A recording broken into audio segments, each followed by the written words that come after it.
Louvado seja nosso Senhor Jesus Cristo, para sempre seja louvado. Bom dia, meu irmão, minha irmã, aqui é o Padre Daniel, da paróquia de Santa Bárbara, em Santa Bárbara do Tugúrio. Hoje é dia 1º de dezembro, quarta-feira. A igreja nos convida a meditar o Evangelho de São Mateus, no capítulo 15, versículos de 29 a 37.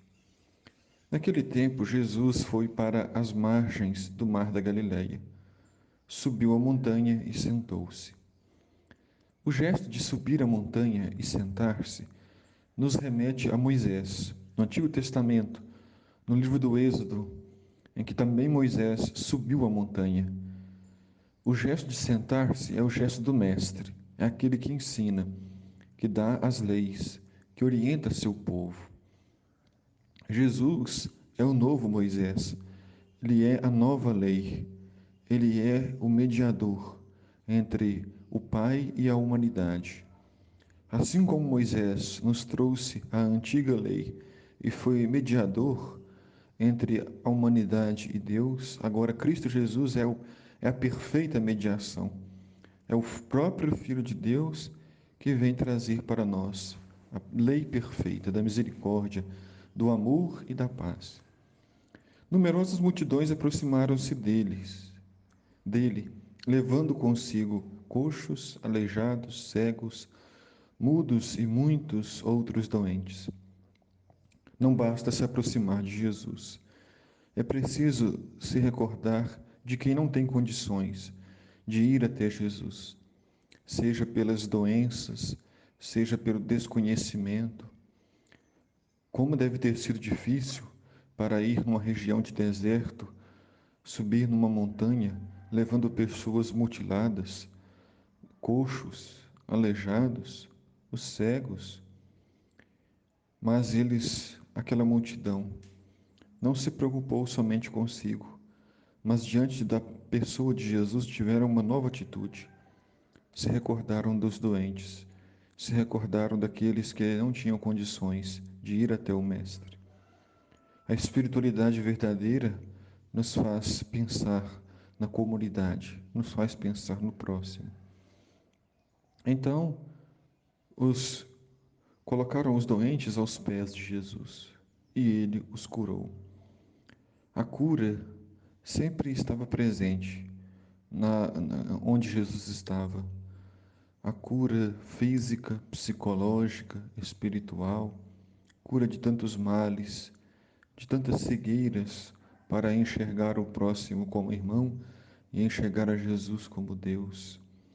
A cura dos coxos para caminhar sem medo rumo à salvação. A cura dos mudos para falar, para louvar, para proclamar as maravilhas do Senhor. O povo ficava admirado quando viu os mudos que estavam falando, os aleijados sendo curados, os coxos andando e os cegos enxergando, e glorificavam o Deus de Israel. A glorificação do Deus de Israel, o Deus vivo, presente, o mesmo Deus que agiu no Antigo Testamento, agora age na pessoa do seu Filho Jesus. A nós cabe glorificar, agradecer, louvar o nosso Deus.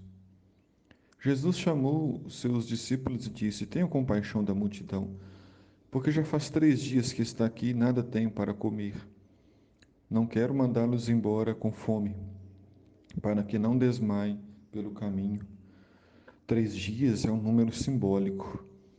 3 dias representa os 3 dias da morte de Jesus, os 3 dias em que Maria Santíssima procurou o menino Jesus, que foi encontrado no templo. Segundo os ensinamentos do Antigo Testamento, no terceiro dia Deus sempre age. O terceiro dia simboliza a ação de Deus. E Jesus age tendo compaixão de uma multidão faminta. Ele mesmo é o pão da vida, ele mesmo é o alimento, mas ele instiga, ele provoca os discípulos à compaixão. Os discípulos, porém, disseram: Onde vamos buscar neste deserto tantos pães para saciar tão grande multidão? Os discípulos não entenderam, ainda tinham uma fé ingênua, imatura. Mas Jesus, com muita paciência, lhes diz: Quantos pães tendes? Eles responderam: 7 pães e 5 peixes. Jesus mandou que a multidão se sentasse no chão. Depois pegou os 7 pães e os peixes e deu graças. Partiu e o dava aos discípulos, e os discípulos à multidão. Jesus faz um gesto profundamente eucarístico: tomar o pão, dar graças e partir. Este gesto é conhecidíssimo na vida de Cristo. Tanto é que os discípulos de Emaús reconheceram Jesus após a ressurreição no partir o pão. O gesto da partilha. Seremos conhecidos como cristãos não por nossas palavras, mas por nossas atitudes. A atitude da partilha, do serviço, da solidariedade. E diz o Evangelho que todos comeram e ficaram satisfeitos, e encheram os 7 cestos com os pedaços que sobraram. 7 cestos simbolizam os 7 dias da semana, os 7 sacramentos, os 7 dons do Espírito Santo, é a plenitude. Aquelas pessoas estavam plenamente satisfeitas, porque haviam encontrado o Mestre, haviam encontrado o sentido da vida. Que Deus abençoe, meu irmão, minha irmã, o seu dia, te dando muita saúde, muita bênção e muita paz. O Senhor esteja convosco, Ele está no meio de nós. Abençoe-vos, Deus Todo-Poderoso, Pai, Filho e Espírito Santo. Amém.